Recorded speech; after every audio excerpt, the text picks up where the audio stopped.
Ya, baik kita lanjutkan lagi materi pemasaran retail ini ya dari minggu lalu.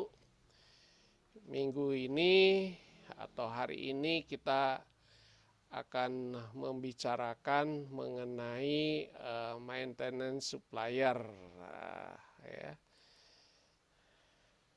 maintenance supplier.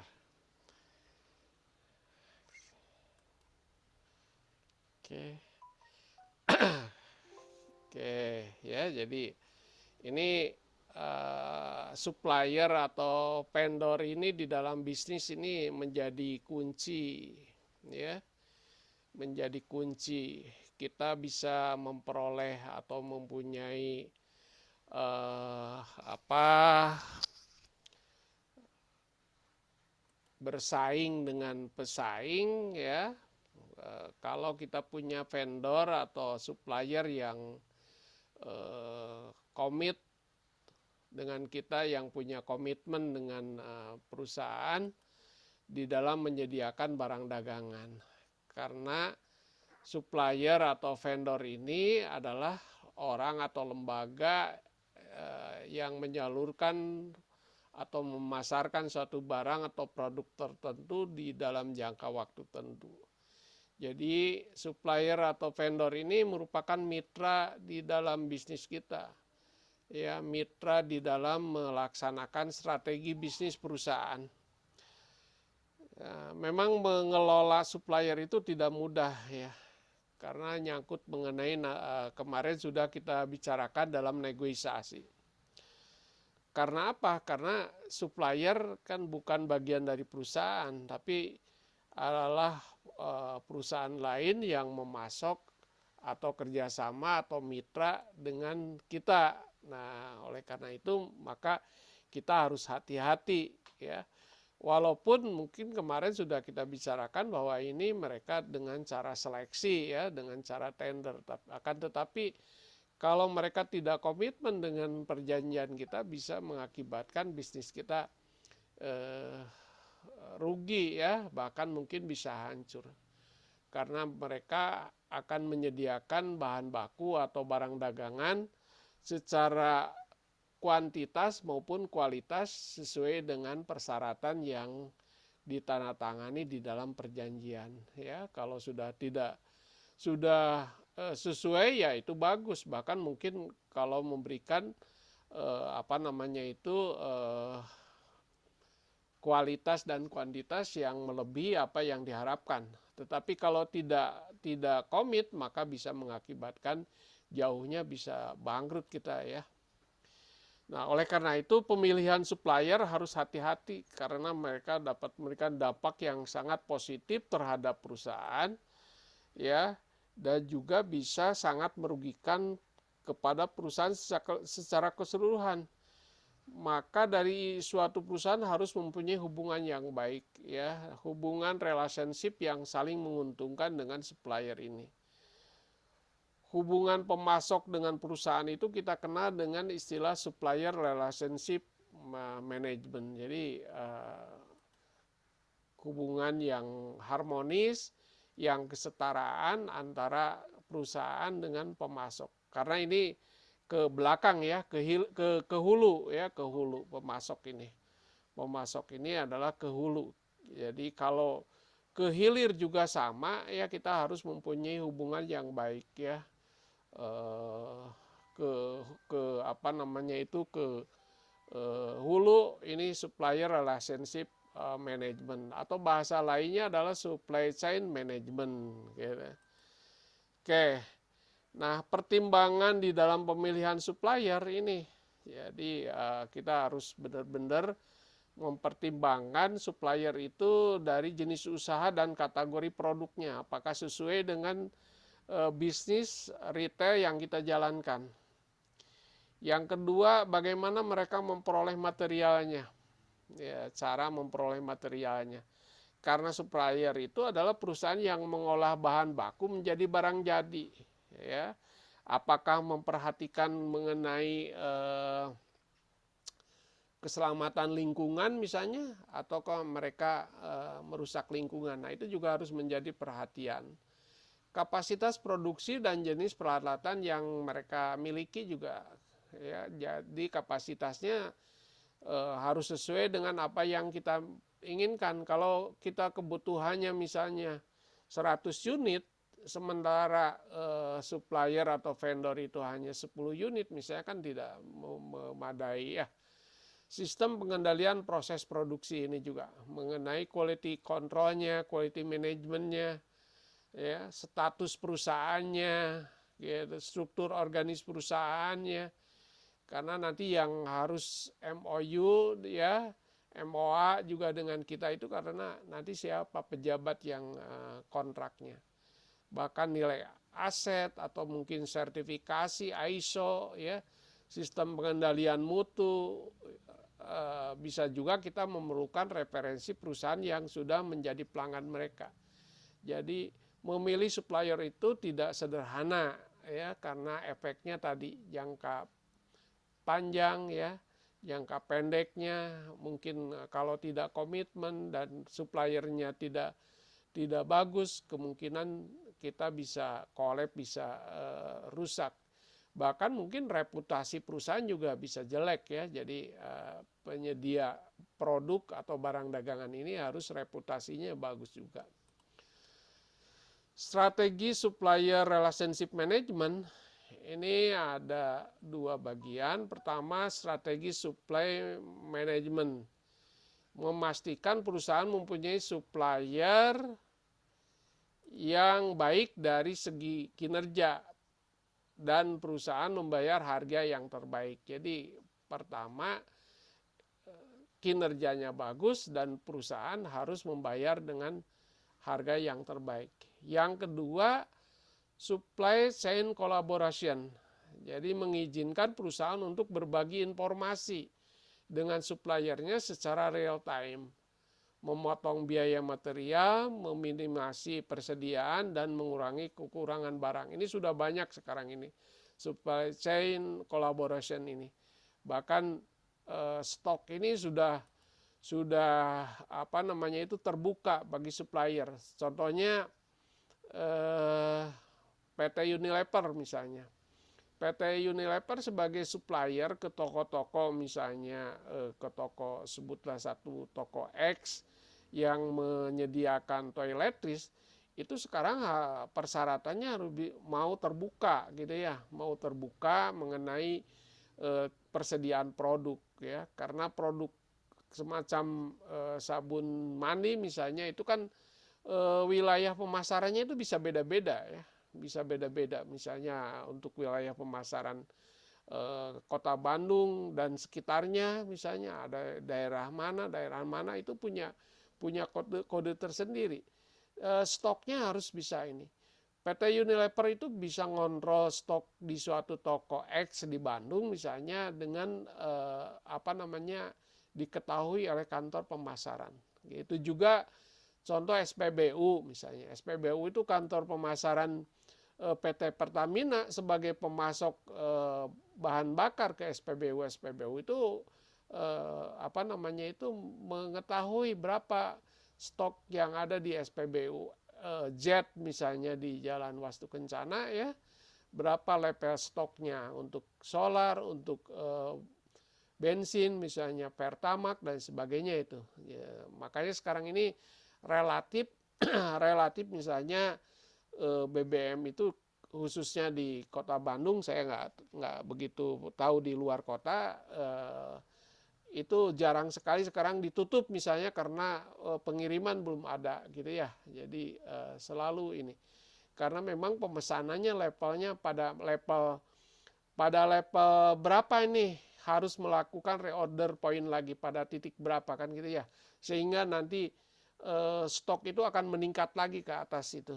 Jadi biasanya safety stoknya paling dasar berapa, ya, persediaan minimalnya, ditambah misalnya persediaan selama pemesanan, ya, sampai dengan barang lagi atau bahan itu sampai di perusahaan lagi, barang dagangan itu atau tadi BBM itu. Jadi itulah yang diterapkan misalnya dengan menggunakan yang disebut dengan economical order quantity biasanya gitu. Nah, yang berikutnya adalah direct material procurement execution. Jadi bisa menggunakan internet untuk melakukan otomatisasi proses persetujuan dengan supplier. Nah, gitu. Sekarang udah ada electronic data interchange istilahnya, itu tadi semacam tadi. Jadi supplier bisa ngirim produk ketika barang misalnya sudah ada stoknya minimal berapa. Keuntungannya termasuk mengurangi waktu siklus, meningkatkan perputaran persediaan dan mengizinkan staf pembelian untuk menghapus kegiatan yang bernilai rendah. Fokus pada hal-hal yang penting. Jadi jangan sampai urusan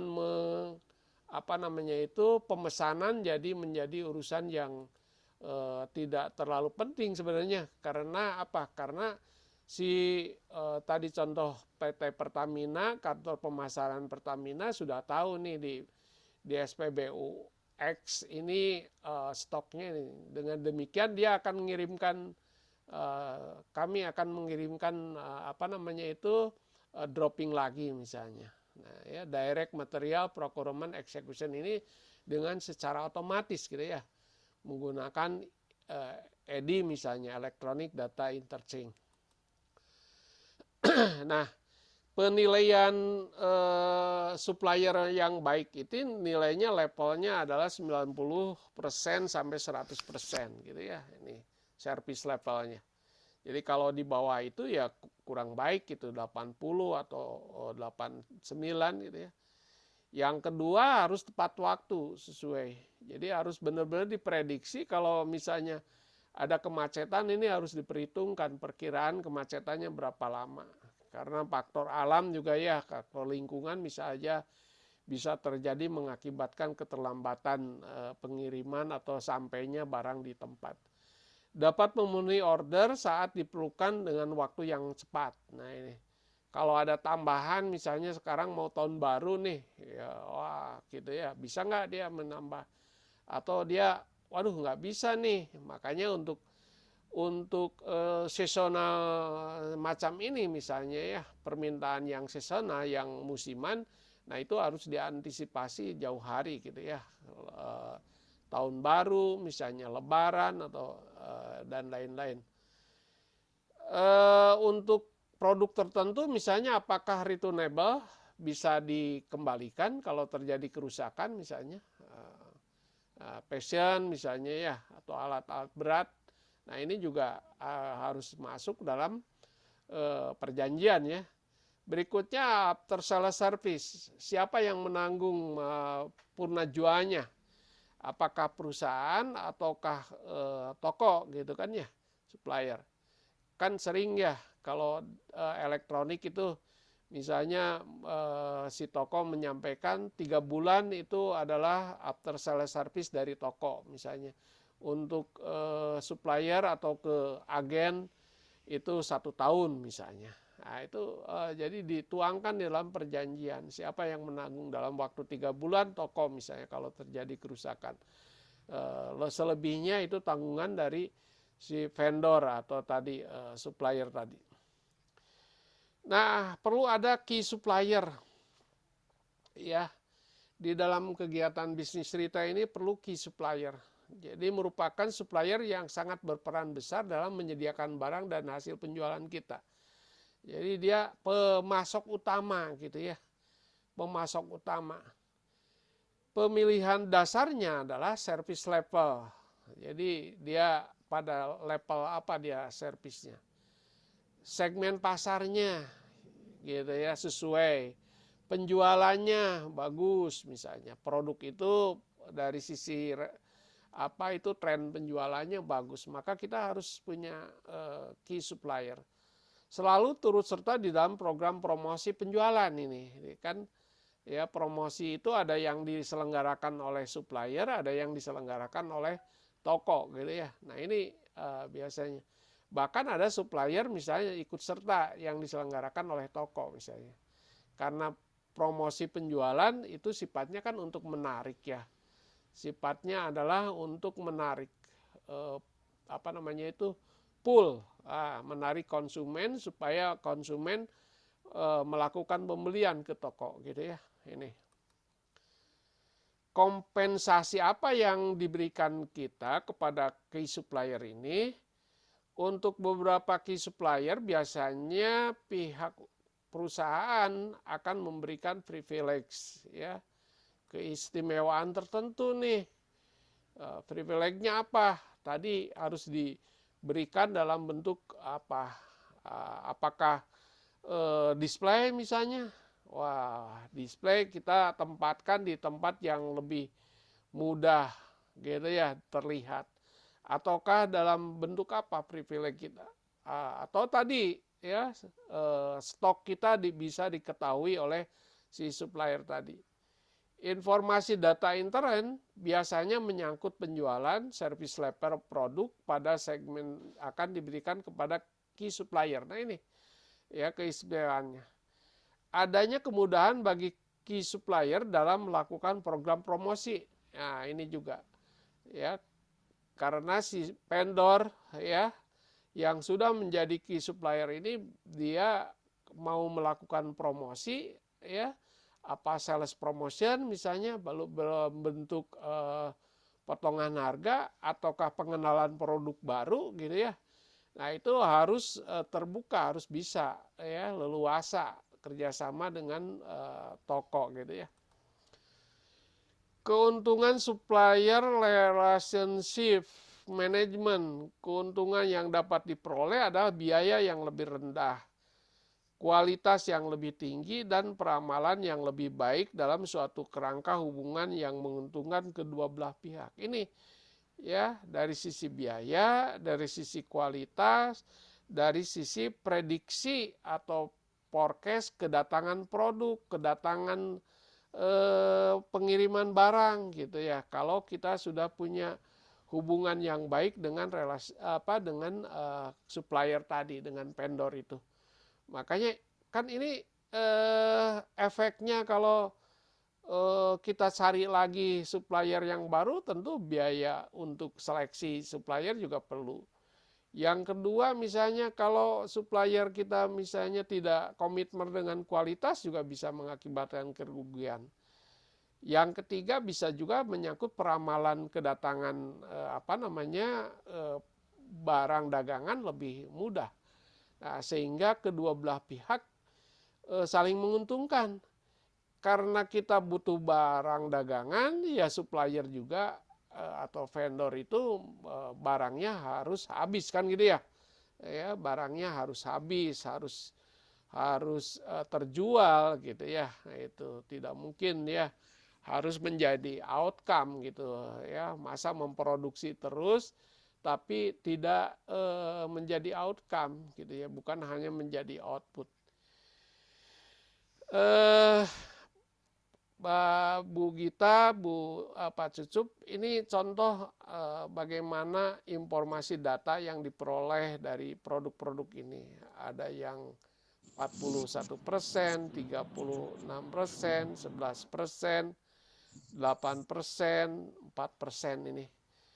Itu contohnya informasi ini harus diinformasikan kepada supplier dari perusahaan itu, sehingga ini Oreo coklat 41% yang laku misalnya, biskuit susu 36% dan selanjutnya ya. Dengan demikian maka si perusahaan itu karena terbuka dengan supplier maka memudahkan tadi dalam pengiriman lagi gitu ya. Nah ini saya kira ya bapak-bapak dan ibu-ibu menyangkut mengenai maintenance supplier. Jadi supplier juga harus di maintenance. Bukan hanya pelanggan yang harus kita maintenance ya. Kalau pelanggan jelas mereka itu adalah hubungannya ke depan kan itu ya, pelanggan ke depan, ke hilir ya. Oleh karena itu pelanggan juga menjadi aset perusahaan. Tetapi supplier juga merupakan aset yang luar biasa juga ya, karena kepuasan pelanggan juga itu harus dirasakan oleh kepuasan dari supplier ini ya. Jadi kalau suppliernya tidak puas, ya, kita cara membayarnya misalnya tidak tepat waktu gitu ya, terus menghargai produknya atau harganya lebih murah, itu juga tidak menggairahkan supplier-supplier. Nah ini ya kadang-kadang si perusahaan kan ketat tuh menseleksi supplier itu, tetapi pada kenyataannya dia tidak diberikan perhargaan yang lebih baik. Oleh karena itu maka sebaiknya membangun hubungan itu ke ke hulu dan ke hilir. Demikian saya kira Bapak-bapak dan Ibu ya, selamat beristirahat. Semoga selalu dalam lindungan Allah, selalu diberikan kesehatan ya. Bu Gita Utami yang sedang sakit kita doakan Bapak-bapak Ibu ya, semoga cepat sembuh ya, bisa beraktivitas sebagaimana biasanya. Ya, siapapun yang teman-teman kita yang sekarang ini sedang diuji dengan penyakit, maka kita doakan semoga segera diangkat penyakitnya. Juga saudara-saudara kita yang sedang diberikan ujian bencana gunung meletus ya, banjir dan lain sebagainya, ancaman Covid berikutnya, maka kita berlindung kepada Allah karena pada prinsipnya itu adalah asal dari Allah dan kita kembalikan kepada Allah karena semuanya adalah seizin Allah gitu ya. Ini aja mungkin yang bisa kita sampaikan. Assalamualaikum warahmatullahi wabarakatuh. Waalaikumsalam.